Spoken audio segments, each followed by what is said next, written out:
Welcome to the Healers Café, conversations on health and healing with Manon Bolliger, a retired and deregistered naturopathic physician with 30 plus years of experience. Here you will discover engaging and informative conversations between experienced healers, covering all aspects of healing, the personal journey, the journey of the practitioner, and the amazing possibilities for our own body and spirit.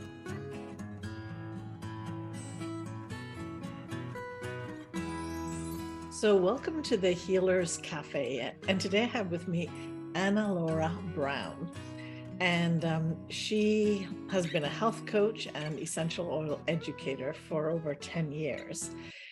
And well, we'll find out how she got interested in all that in a minute, but she also works in the corporate world. And so I'm very interested to find out how, she combines the two and how you actually can start to establish a practice, and why would one want to do that? So welcome. And maybe, first question, what got you interested in health coaching and essential oils, if that was part of it?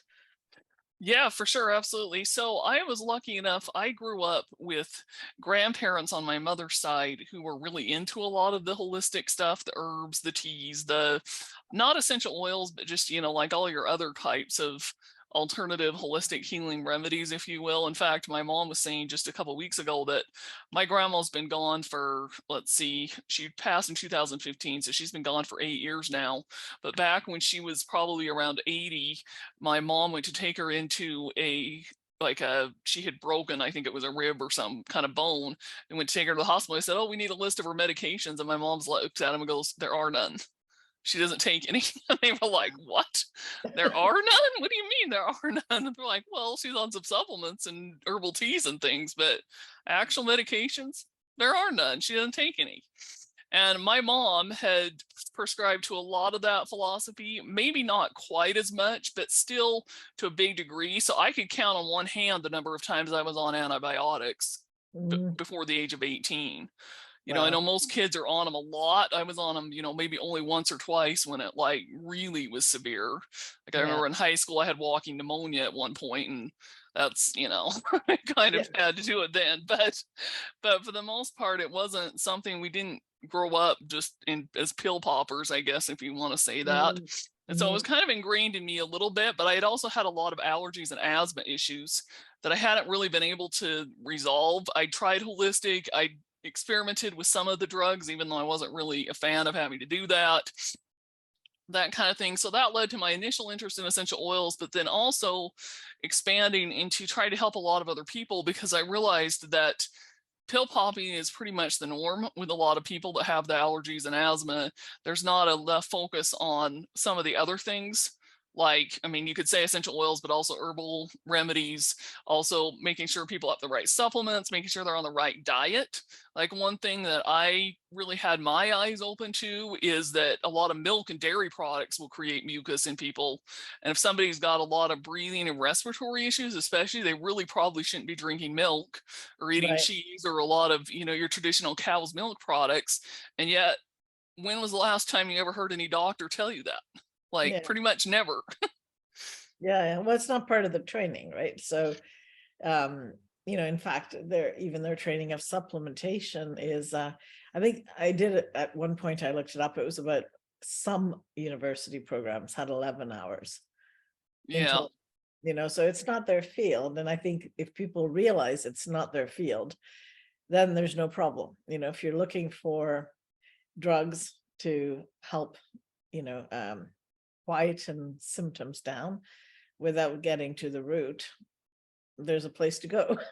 Yeah, exactly. Absolutely. So you pretty much have to go through, you're a retired naturopathic doctor, so you have to go through some kind of naturopathic doctor or homeopathics, a lot of health coaches, anybody that has that training to understand that, hey, a lot of your root symptoms are coming from either food you're eating, toxins in the environment, different things like that. So that was what got me started initially. And then fast forward, I got a Hashimoto's diagnosis in 2018, which is, your autoimmune condition of the thyroid.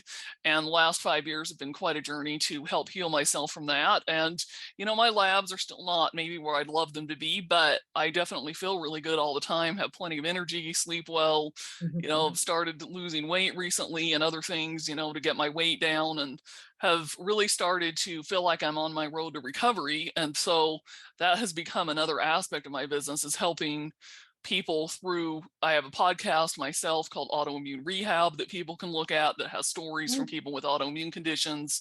And then I also interview experts that work with people with autoimmune conditions. So, that kind of started me down that whole journey, because I started to realize after I got it myself, and well, even getting the diagnosis was a whole thing in and of itself too. But there's a lot to that. But So how do you think you got it? What's your theories? I think that there were two main things. The first thing that happened is when I was younger. So for the most part, my cavity fillings were all, like your white, non-mercury, but I did have two fillings in my mouth that were mercury. And at one point, one of them broke loose and was leaking into my system with the mercury.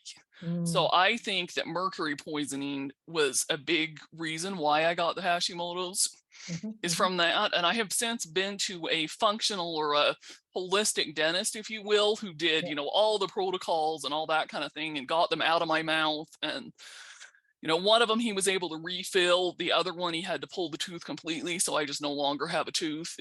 Was clear all the way at the back on my left side. So I'm lucky that I don't really need that tooth anyway. Okay. Yeah. But it still takes, it's not known how long I had that mercury leaking into my system. It was actually a naturopathic doctor that diagnosed me with the Hashimoto's and also found out I was leaking mercury. So it's not known how long that had been going on, but he theorized that I'd had Hashimoto's for about 5 years before it was even diagnosed, which is pretty typical. So that's the first theory. Then a lot of us, a lot of the autoimmune disorders come on because we experience some sort of stress or trauma. Right. And I went through getting fired from a job, and then this was probably about 4 years before I knew I had Hashimoto's.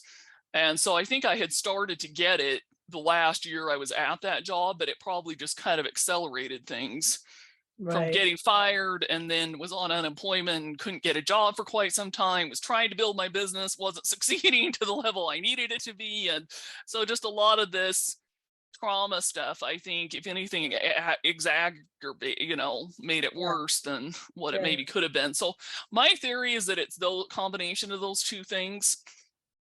Yeah, I mean, it makes sense, because the adrenals, if they get a little bit pushed by the stress, one way or another, then it's often the thyroid is the organ that gets then affected, right? And typically they don't really test easily for like, except for cortisol, but that's a bigger picture than just adrenal dysfunction, right? So, yeah, no, absolutely, it makes sense. Yeah.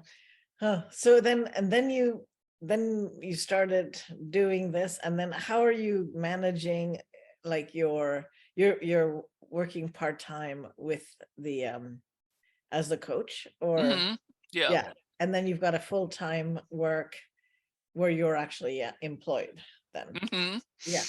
Yeah, so there's a couple of things that work to my advantage. So one thing is that I work in sales and tech. So as such, I have access to some tools because I'm out, I'm spending for my job, I'm prospecting. Like, for example, I spend quite a bit of time prospecting on LinkedIn. And as part of that, I sometimes am able to run across people who potentially could be clients or that I can connect with.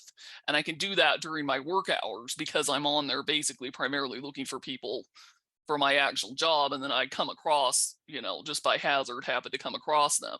So there's a little bit of cross promotion or time saving, if you will, there. I actually also am fully remote, so I work from home, so I don't have an actual commute. And, you know, when things are really slow and there's a downtime, I can take a little bit of breaks, you know, things like that.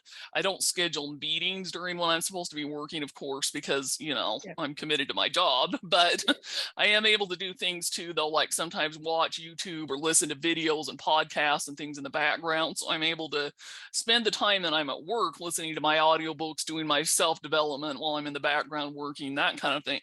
So when I get off work, I have no commute because I'm already at home. Right. And I'm able to, in some cases, just start taking client meetings within 30 minutes of finishing my job, Yeah. you know. But so your own schedule is like full-time plus another whatever. Yeah. 20 hours. You So know, and so what keeps you motivated to do that then? I think a combination of things. I think one of the things is just knowing how that I'm helping people, you know, Mhm. just I feel like a lot of people really need the help. I know I needed the help in the beginning, and I'm trying to shorten that curve for people. And, you know, that's it. And then, you know, let's face it, also working on creating some financial freedom for myself by having the extra income too, you Right. know? Yeah. So it's both. It helps somewhat like financially, but also emotionally. Yeah, Yeah. exactly, for sure. Yeah. And, you know, I go through phases at times where I don't immediately start taking meetings right after I finish work. You know, I try to have a little bit of that balance. Usually there's one day a week when I just don't take meetings at all. And that's the day when I, you know, I'm working on maybe some of my social media, or I'm working on active outreach myself, that Mhm. kind of stuff. So, you know, I have what I think is a pretty good schedule. That said, I do work for, depending on the week and what else may be going on, usually at least half the day on Saturday, I'm doing things like recording my own podcast, filming my videos, writing blog posts, you know, in some cases, even taking client calls on Saturday. So, you know, I know some people may not love to do that, but that's just kind of the reality when you're in the situation I'm in. I Mhm. don't take client calls or work on things like that on Sunday, though. I do take that as a complete day off, but I don't get, you know, I don't get to spend my whole Saturday in my pajamas watching Netflix or, you know, just chilling around. If I'm not doing any active business stuff, it's usually because I'm doing things like going to a book club or Mhm. participating in community events where I'm out there actually meeting people and interacting Right. with people. So, because I find I'm going to ask you a few more questions this way because I have a lot of, or I know because of the Bowen College. So I run a college that trains people in how to do Bowen therapy. And a lot of them that have never, I mean, some people have come because they have no background at all. And we give people all the necessary background to be able to do that type of work. But the biggest hang up is actually, how do I get out there? How do I start? What do I do? You know, and the idea that you have to admit that it is a business, even if you do good, even if you help people, even if you love it, Hmm. it is a business, and it is a way in which you get paid. And, you know, a lot of people who come into this would do it for free, and there's nothing wrong with for free at times, but if you want it to be a full-time thing where you know you spend hours in it and you submerge yourself, you have to admit that it's a business. So Yes, um, absolutely. which sounds obvious to your background, but a lot of people don't have that background, and they're like, oh my God, how do I do this? So what have you found the most effective ways of reaching people? I mean, you mentioned LinkedIn, you know, because you have Yeah, so it kind of for depends the on who other you're job. looking to reach. So with LinkedIn, my real goal there is to either connect with other doctors or professionals, or potentially sometimes even other health coaches can be good referrals because a lot of them work with the different clientele. Or, you Mhm. know, like life coaches, business coaches, things like that on LinkedIn would be my goal. Mhm. So that I found that can be effective. It can also be a challenge, and sometimes the curve to actually obtain clients or actually have it go anywhere can be a little longer because you're engaging in that networking. But a lot of times the person you talk to doesn't necessarily have referrals for you right out of the gate, and Mhm. you have to figure out how to try to do follow-up and also try to get them referrals so that then they're going to be on your mind and Right. want to return the favor. So there's that. I have found that networking groups can be really effective. You have to kind of find the ones that are a fit for you. I've done some local in-person networking here in my area in northern Utah, and it kind of depends. It's a little hit or miss. I've personally had better success with some online networking groups. There are a lot of them out there that you can join, and especially with COVID, I think kind of exploded the virtual. I mean, like somebody was even telling me there's even BNI chapters now that are all virtual, which Wow. I don't think that even used to be a thing. No, but, no. but so, you have to kind of figure things out, and it's going to depend on the niche that you're going after. But I would say most health coaches, some kind of engaging in networking with other business professionals is probably a wise move, simply because a lot of them know a lot more people than your average people. Like, I mean, in most cases, your immediate friends and family aren't really going to be your clients, Right. I mean, they aren't mine. Yeah. No. Can't get them to listen at all to me. Yeah, yeah. But so that's one thing. Some other forms of social media can be, but you have to make sure that it's not a big huge time suck. I found that Facebook is a little bit of a two-edged sword, because a lot of people air their dirty laundry, so to speak, as far as like what kinds of health challenges and things they're going through. So you can find people that are talking about needing help with what you have, but the caveat there is, are they really serious enough to actually take you up on your offer to help them? Maybe. I mean, but that also goes into the next area of where I found really beneficial is doing, some kind of content creation, whether that's having a YouTube channel, a podcast, and a blog. I have all three, but really my podcast and my blog, I focus on a lot more than my YouTube channel. So you have to kind of balance. You can't really have, lots of lead generation through multiple channels unless you're going to be a big business, and at that point probably you're hiring a BA and other things like that and to help support that. But one of the advantages I found of that, for example, is I had a Facebook friend that just this morning it popped up in my newsfeed that she was talking about how her daughter just got Graves' disease, which is the opposite of Hashimoto's, and she's really, really struggling with it. And in addition to posting a really sympathetic comment, I was able to share with her, hey, I have a podcast episode I can share with you of a girl that I just interviewed like 4 weeks ago that has Graves' disease. Would you like to listen to it? And so something like that, having like a resource that you can share with people that isn't, hey, come to my discovery call or buy my online course or buy my essential oils or whatever, is definitely helpful to be able to engage that person. And, who knows, maybe she will eventually want to become a client. Yeah. But it's all very much, which it makes sense. It's very, you have to be somewhat of an extrovert these days, because, it looks like on social media and all that, they want, I'm not talking about political transparency. I'm talking about transparency on, the level of like, who you are, being natural on some levels, right? It's the real you, right? But if you're an introvert, which a lot of therapists are, not all of them, like some of them have, big shows, but it's like, I don't want to talk about me, my life. How do I do this? Like, how did you overcome, or are you an extrovert? So I would say it depends. I would say I am dominantly primarily an introvert, actually, I would say, but I can be an extrovert in the right situation. Manon Bolliger here, and I want to thank you for taking actionable steps towards engaging your healing journey and helping others discover their path by watching, sharing, subscribing, and reviewing these podcasts.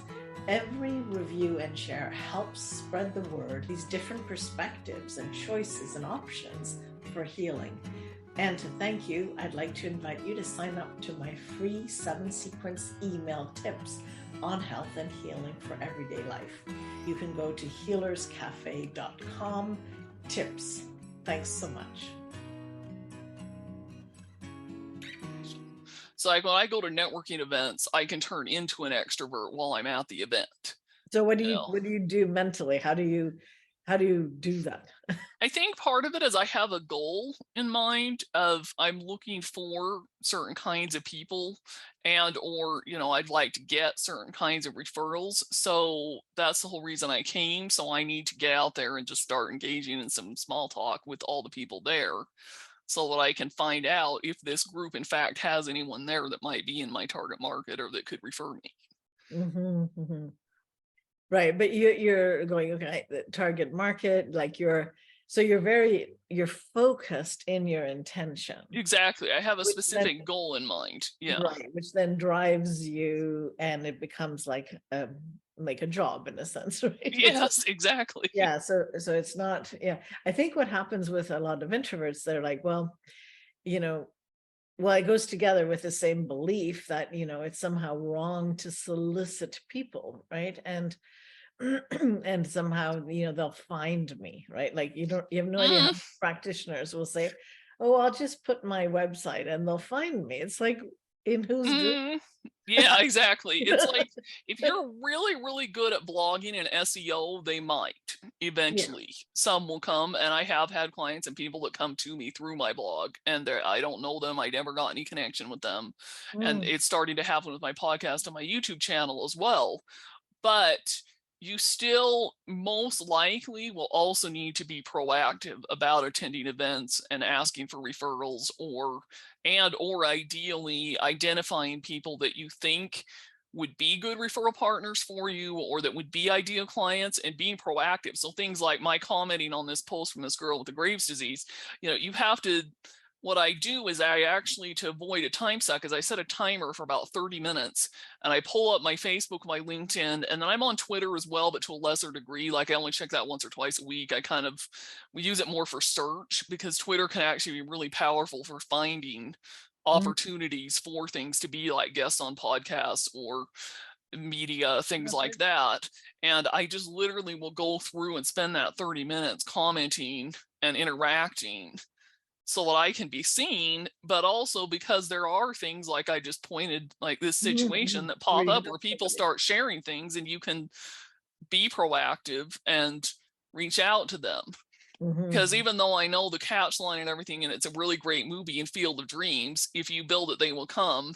Not in health coaching. If you build it, they won't necessarily come, know? Yeah. I mean, yeah. No. And I think that's, generally true.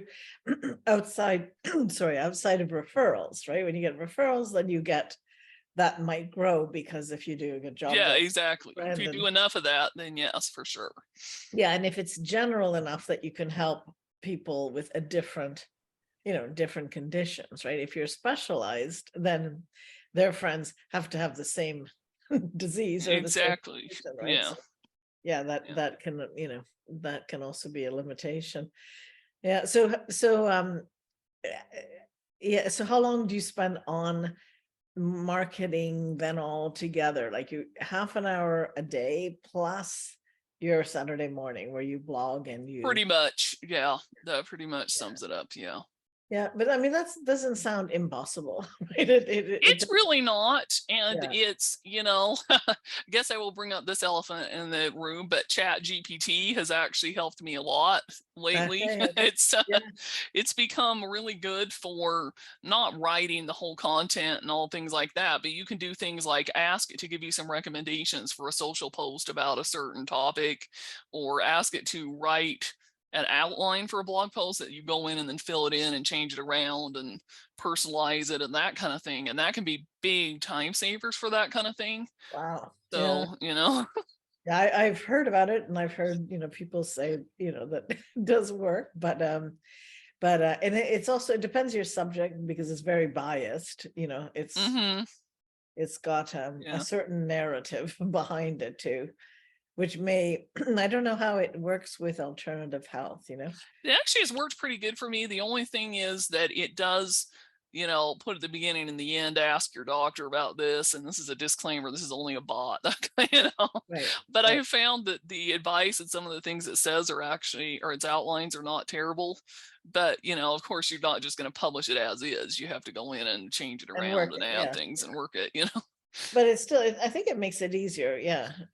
but I wonder if people like homeopathy, because you mentioned homeopathy as, Yeah. like, I mean, now, after the whatever this study, was completely insane study, but they said, oh, it doesn't work, it's all hogwash. And then Wikipedia, which is also bought, now has Yeah. as if it's something that doesn't work. I've done it for 30 years, so I can swear to you. Yeah.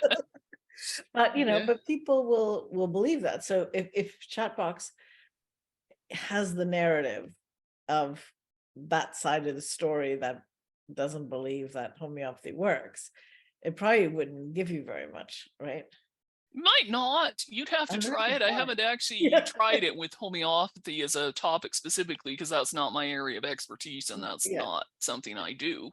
Yeah. But maybe not though, because what is interesting, and this is specifically, I'm speaking to Chat GPT, there's other AIs coming out there all over the place, is that when you ask them for things, they somehow are able to kind of figure out, based on some of the other information that's out there about you online and other things like that, to kind of personalize it a little bit based on Wow. Okay. what you've written or what you've said and things like that. So if you phrase it in the right way, it may not like if you actually do something like, say, is homeopathy real or legitimate or something, I don't know what it would say, but like if you were to phrase it more in the mindset of, give me 10 ideas for post to write on LinkedIn to educate people about the benefits of homeopathy or something like that, you might actually get something really legit.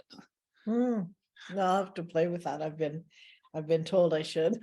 Yeah. It's just like, I'm going, no, not another one. I know, but it's big time saver. So that's why I bring it up, and it Yeah. can be really helpful. And the other thing that I find was cool is sometimes like titles for articles even. So I was submitting an Right. article for a national magazine that's going to be coming out in the 1st of August. I'm going to be in the August issue, and I couldn't really come up with a title, even though I'd written the whole article. So I went and asked Chat GPT for suggestions, and it gave me a whole bunch of them, and I was able to more or less just use one of them for the Wow. title of the article. So, Yeah. it's really good at coming up, I think, especially with short things like social posts, article titles, video titles, things like that. Yeah. Well, and I think too, like, I could certainly see why some people are extremely worried about it, because it's like taking over their jobs, right? Like if you have Well, somebody, but I think it's more about your job will be replaced by the person who knows how to use it, not by the AI itself. Because you still have to tell it something. So if you were to just ask it for information or posts on homeopathy, you're going to get different results than if you were to do something like, say, hey, this is my name, I've been studying homeopathy for 30 years, give me some ideas of podcast topics that I could share with people or things like that. It will probably be more specific and more helpful than just asking for general information. Yeah. So if we did, let's say if I put this our podcast in there, it would probably generate a title that would be better than what I could possibly come up with. Likely, I mean, because I'm not, marketing is not my innate natural for skill, sure. It would probably do that. And then the other thing you can also do is you can give it background information. So you could talk to it and tell it about your podcast and what kinds of topics have been covered, different guests that have been there, and ask it for ideas for future episodes, and it would probably come up with some. Wow. I wish it would say, and then find me the people who would like to speak about it.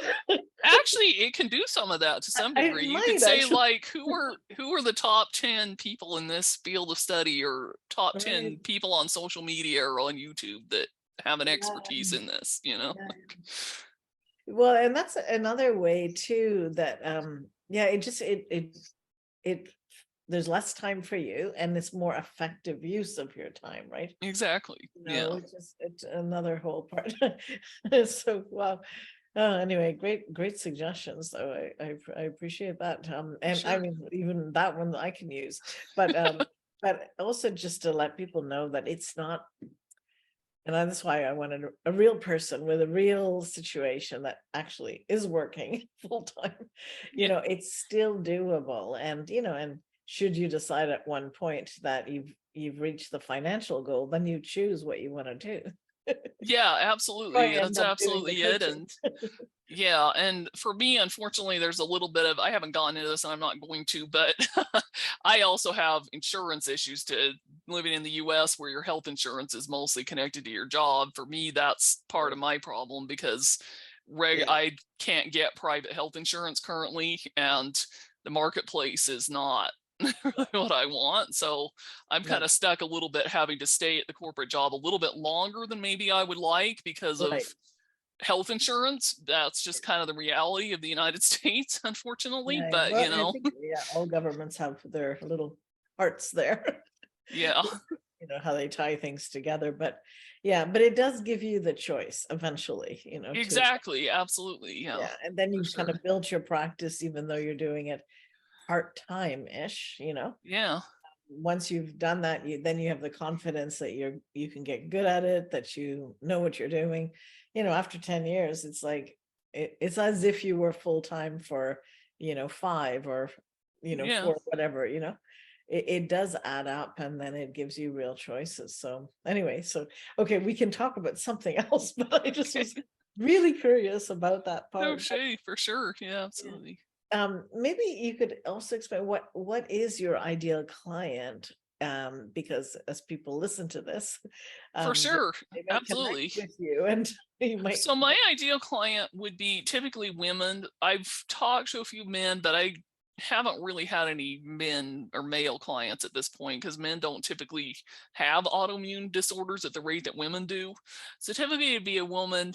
Like my personal experiences with Hashimoto's and thyroid, so I do a lot more of that. I also do some of people who have maybe celiac or gluten sensitivity and need to give up gluten and they're struggling to make that happen. So I can coach them through how to actually implement a gluten-free lifestyle. Mhm. So, or, it could even be something of, if it's not gluten, maybe it's dairy, maybe it's sugar, or I have quite a bit of experience with elimination diets and helping people actually give up that food or foods that they think is their absolute favorite. And there's literally no way they can live their life without it. But health wise, they really need to. So I can work with a lot of women with that, but it's typically going to be somebody that they may be either at the beginning of their journey. They typically have already gotten a diagnosis. I have talked to and worked with a few women that didn't really have an official diagnosis, but since I obviously don't diagnose, there really needs to be some kind of diagnosis in place so that I can Right. help you figure out what kinds of things should you ask a doctor, what kinds of doctors do you need to go see, because I can give you some advice around how to find a doctor and what to ask the doctor when you get Mhm. there. But I'm, that's where that Right. aspect of things stops. Yeah. So, that typically they've gotten the diagnosis. Typically, a lot of times it's not the very beginning of their journey, but it's towards the beginning, because if they're already in remission and feeling great, why are they going to contact me? No, no, exactly. So Yeah. typically they're Yeah. feeling tired, run down, exhausted, confused. They don't know what else they need to do other than take medication to actually feel better, that kind of thing. Right. And I mean, sometimes medication can help, but other people, like if they make changes in their diet, might even be able to avoid it. Again, it's Yeah. on a one-to-one basis. I have to be careful what I say here. So, Yeah, absolutely. And sometimes it's not necessarily a permanent thing. Like I am taking the medication currently, but I have some things that I'm going to be doing coming up where I'm hopefully going to get off it for good. And right. Yeah, yeah.